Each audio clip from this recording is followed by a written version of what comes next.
One thing Amanda Seinberg gonna do is fall in love with a white boy on television. She is. Sometimes in Hollywood, some people feel like the only stories worth telling are white ones. I understand that escalated quickly. Yes, I'm a petty lover today. Okay, y'all, get into the hoodie. Get into the hoodie. Ooh. Anyway, period. Hi, I'm Zion. Welcome back to my channel. I am here with my very special guest. My name's Tyler. Yes, thank you so much. I was kind of concerned that she was not going to say her name there for a moment. I'm Zion. And if you're new here, you don't know that I'm Zion, but I am. You're going to love it here. Make sure you hit that like button. Make sure you hit that subscribe button. And if you're not new here, then okay. Consistency, I see you. Anyway, this video got into Hollywood and colorism in the entertainment industry because I want to go into the entertainment industry and Tyler's gonna do all the sportsy stuff. So let's hop into the video. I was just thinking about how tired I am of light-skinned girls with curly hair on television.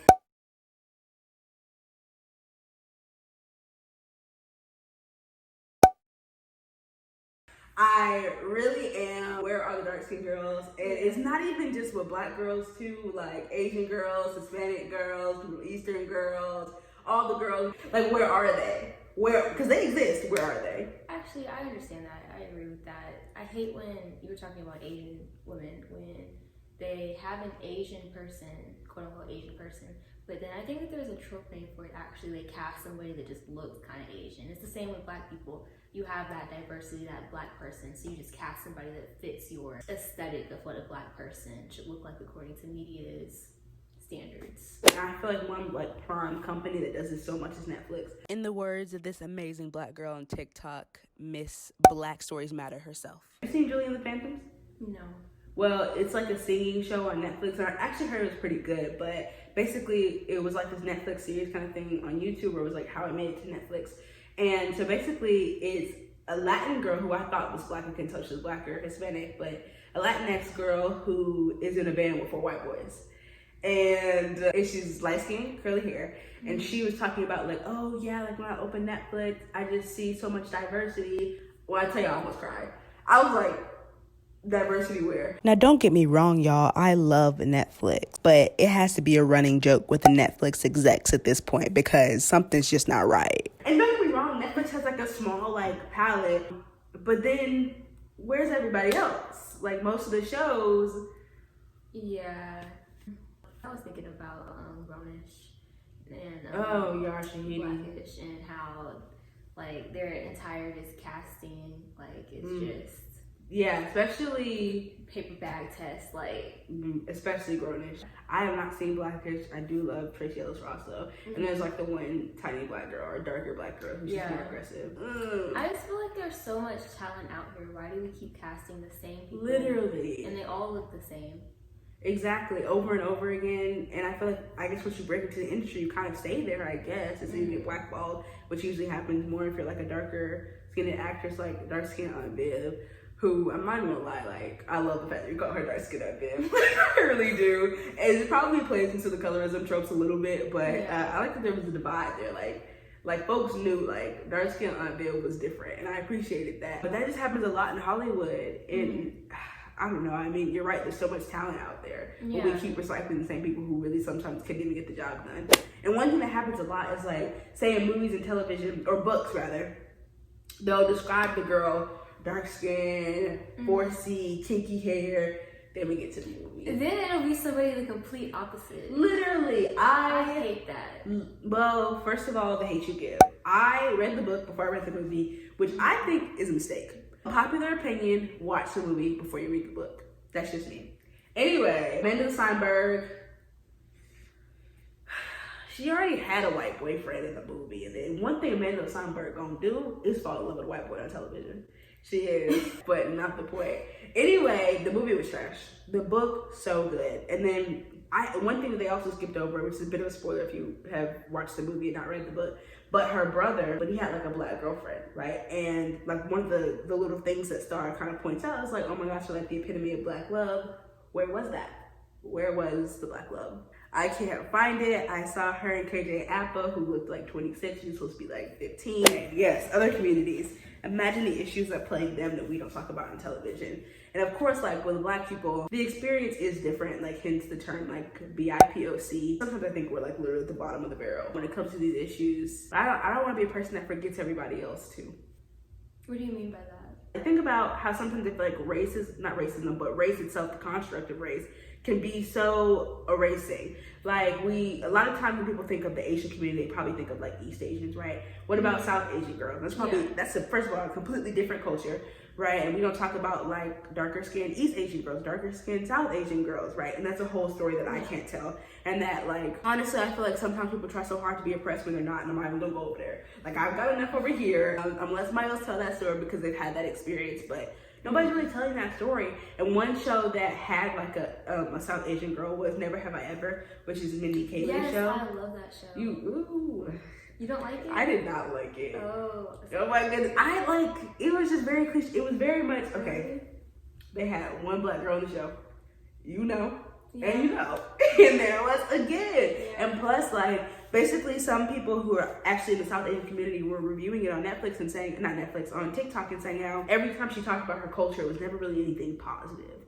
Which I think was that was the point though, because like, I wrote an essay on this for the class on media representation. I don't remember the whole full name of it, but basically about how like sometimes you can have a disassociation with your culture, right? And I think that it's important to tell their stories too. The people who they may be second generation or first gen. Would you call it first gen? Yeah, her mom was actually from India, so she was first gen. So yeah, she was the first gen here. And she felt disassociated from her culture because she was trying so hard to fit in with American culture. Right. So I feel like the point was to kind of show that negative side, that not everybody has that like close-knit like culture experience in a way. I think that also happens in the Black community, but I just think it's interesting because you finally get a show like for that to kind of be like not the first. I'm pretty sure there's other shows that represent South Asian girls, but for that to kind of be the first on such a major platform and then to be spoken about in a negative way. And then also the producer director Mindy, that was based off of her story. She was just telling her story. Colorism in Hollywood, I just feel like it's so deeply ingrained in us. Everything, even like there's somebody that you meet with lighter eyes, right? It's always like your eyes are pretty. Why are their eyes pretty? With Hollywood and just I guess society in general, we're ingrained that lighter eyes are lighter everything. Eyes. Really? It's pretty. So then when we see someone like, oh, you have pretty eyes. So why don't we compliment people that don't have lighter eyes? Right. Because brown eyes, let me tell you, in the sunlight, in this ring light. Half of y'all be having brown eyes and then want to be like, I want to date somebody with colored eyes. Colored eyes. Brown is a color. Your eyes are brown. Don't do us like this. Like, exactly. It's special. But a woman who had like hazel green eyes, who was Black, made a point about that. I think it's twofold though, because one, like she was saying, like what is pretty about my eyes? Like essentially it is colorism. And two, I think that when you do have lighter features or features that they consider to be closer to whiteness and more Eurocentric, they kind of try to demean your Blackness in a way, like, oh, like are you mixed, this, that, and the third. And you might be mixed, that's a very different story, but the fact that you're automatically mixed just because your eyes are not brown really is crazy. But it's the fact that Hollywood loves lighter things. The world really does love lighter things, right? But it just worries me because like so many talented people are getting missed out on because they're darker. But I think that, at least in Hollywood, I feel like different communities do well when it's just them. Like Black people do well when it's just like them and like exclusively Black shows. Like for classics to be like Martin or Fresh Prince or Living Single, right? But now it's maybe like Insecure or kind of Power, but like exclusively Black content, right? But I think the issue comes when we try to blend identities, specifically when it comes to race, right?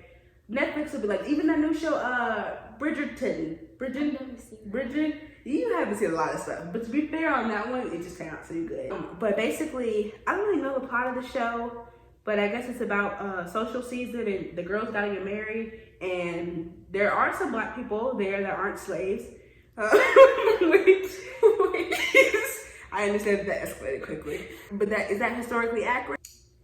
Basically, there's no Black girls that aren't, I think, related to the one Black dude or whatever. Basically, it's just a bunch of light-skinned people fall in love with white folks. Wait.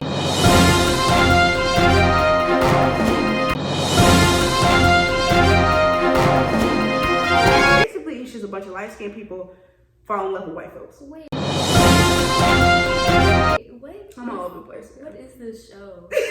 Like, What is the like time frame? Mind you, I haven't seen it. It's something like the 1700s. Like black people would have like definitely been slaves. Like not So they're slaves. The black people in the show. No, they're not. They're royalty. Okay. Yes. I just feel like other little black girls are probably like sitting at home, maybe thinking like, will I ever be able to get in? Will I be able to stay there once I get there? Yeah, right. That's definitely discouraging, especially just in media in general when you don't see a lot of representation. It's a field that you want to work in, or you want to work in film, you know, just in the media industry. But it's a field that's very induced by nepotism. So it's like, how do I make the right connections? How do I get in, like you were saying? Like, am I going to fit the look that they're going for, basically? I think on the other side of colorism, though, black women, there's just so many stereotypes that are on their head, right? But it's like, and there's still stereotypes that happen on for black men as well, but it's a completely different side. Like, how many shows have you seen where, okay, you got the dark-skinned guy with the type 4 hair, but then the girl he's with, the girl that's like his best friend, just even in the show, period, there's always a light-skinned girl. Right? Hollywood has no problem.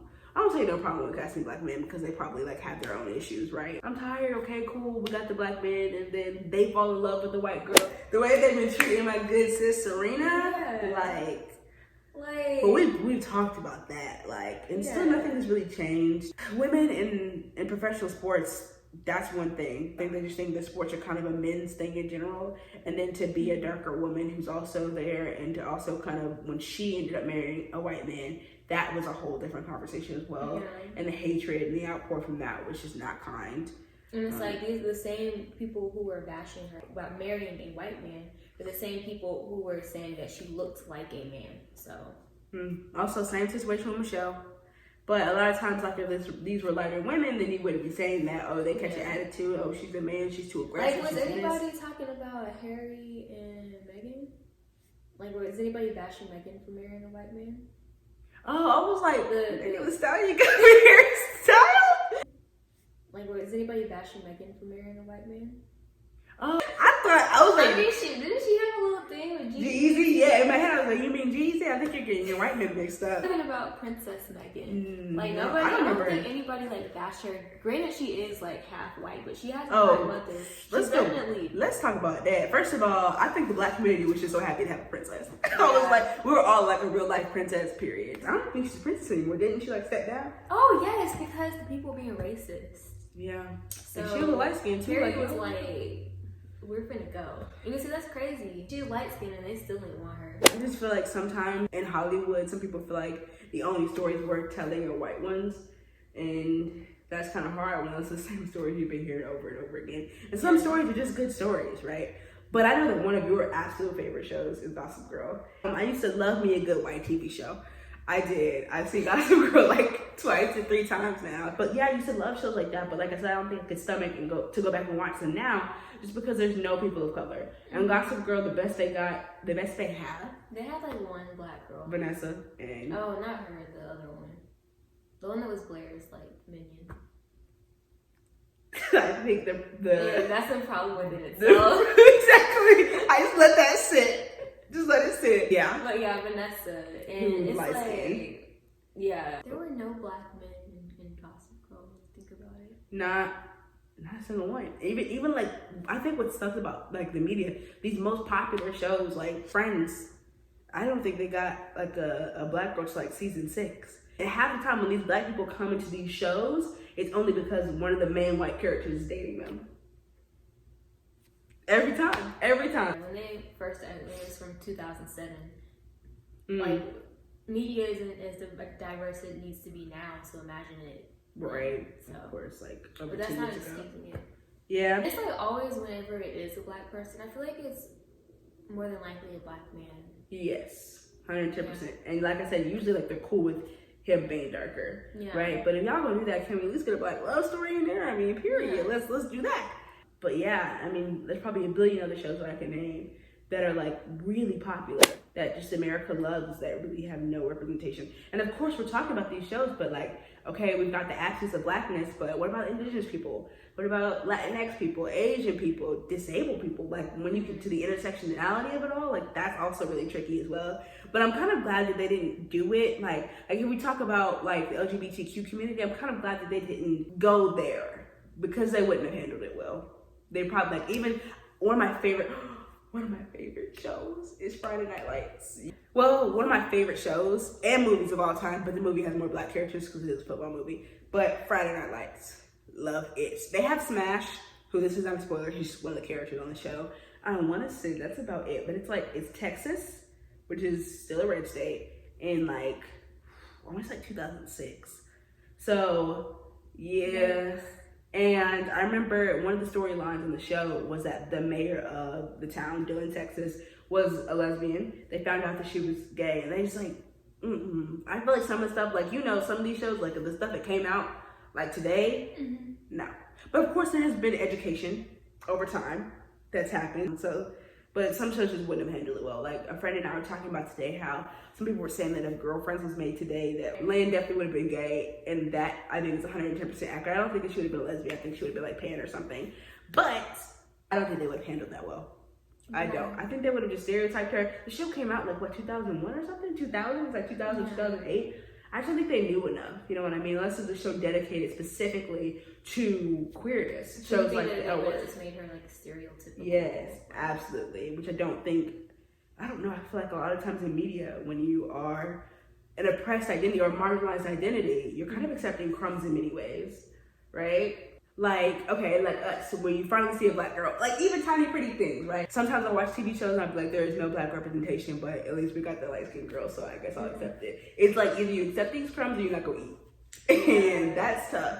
And if we feel that way as not only black people, but as women, and put those two together, then imagine if you're like a black woman who's queer, or a black person who's disabled, or this or that, you know what I mean? If they don't represent you accurately, then and that's why the representation of intersectionality is just so important, especially in media, because a lot of times we form our ideals, our morals, we take in media so much, especially people in our age group, that they can really shape our culture and form our identities. And when you're not seeing your particular identity, especially as an intersectional person, represented, that's really hard, And then when more and more shows come out, you're seeing the same thing over and over again. Knowing that people could easily allocate money to, I don't know, making sure that you feel seen. And that's crazy. And I feel like, I know there's some dope black content out there as well, but there's no one size fits all for any identity. And that hurts. And sometimes you don't even know that some of these identities exist, like Issa Rae with the awkward black girl, until somebody finally comes out and says like, hey, I exist too. So what do you think is like the solution to it?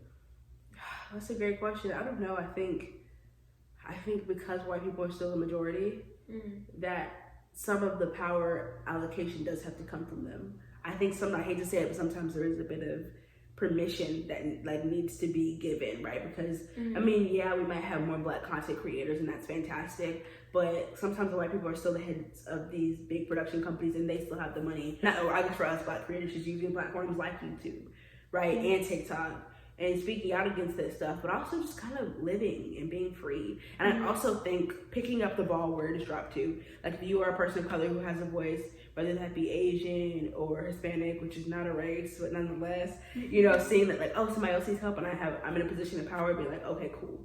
You know what I mean? And treating that person as an equal. That's the only way we'll ever really be seen on television. But I think sometimes that you can create as much content as you want, but I don't know, you can't break a system that you didn't really create, right? But like black folks specifically aren't gonna sit around and ask permission from white folks to be like, hey, like, can you not be colorist?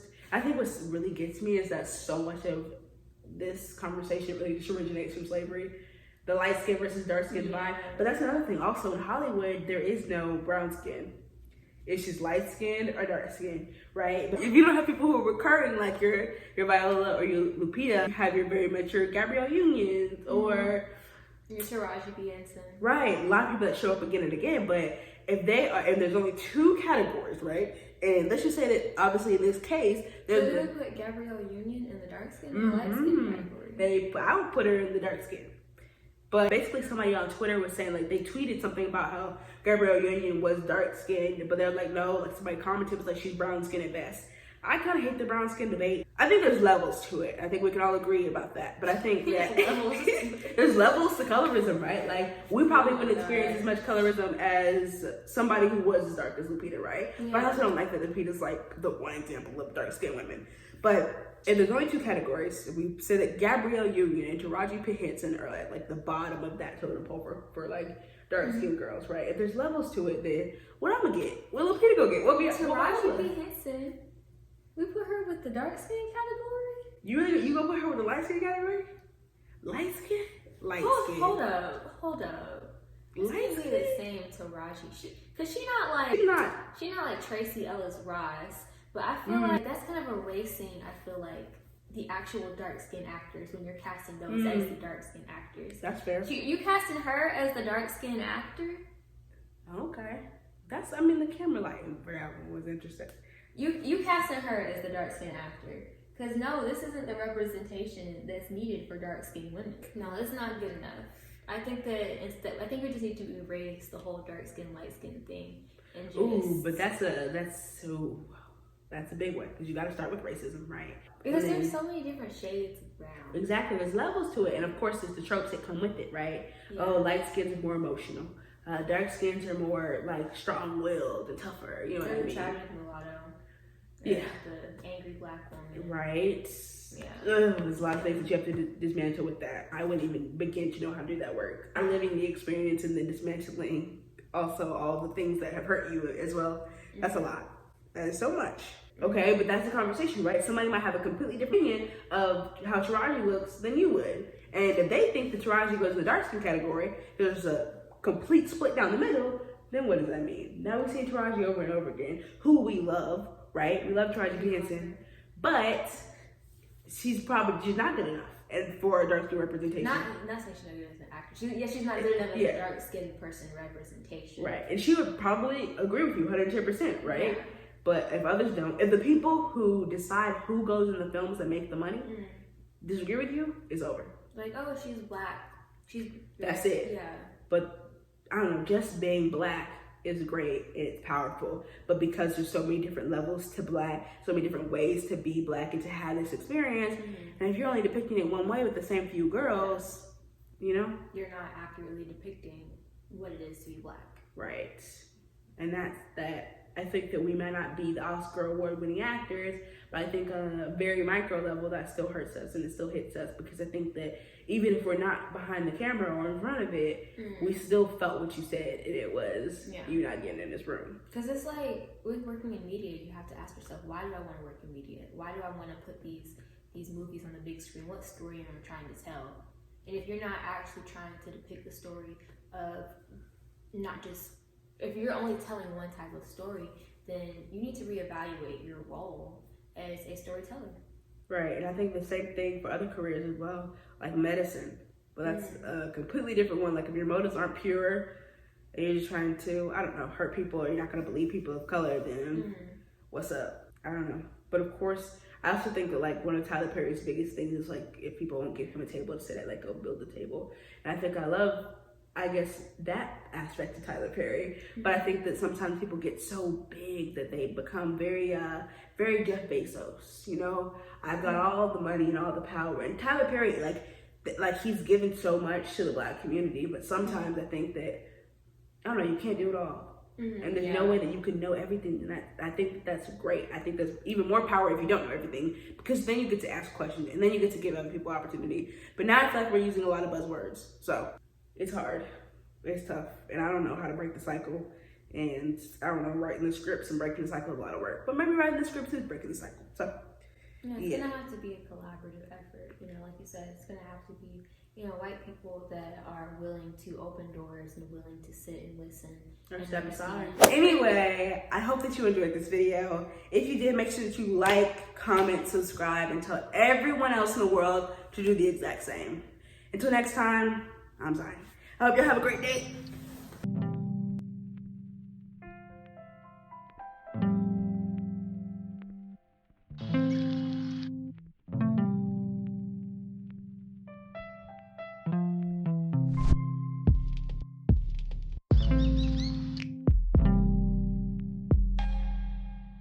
I really loved Grand Army was good.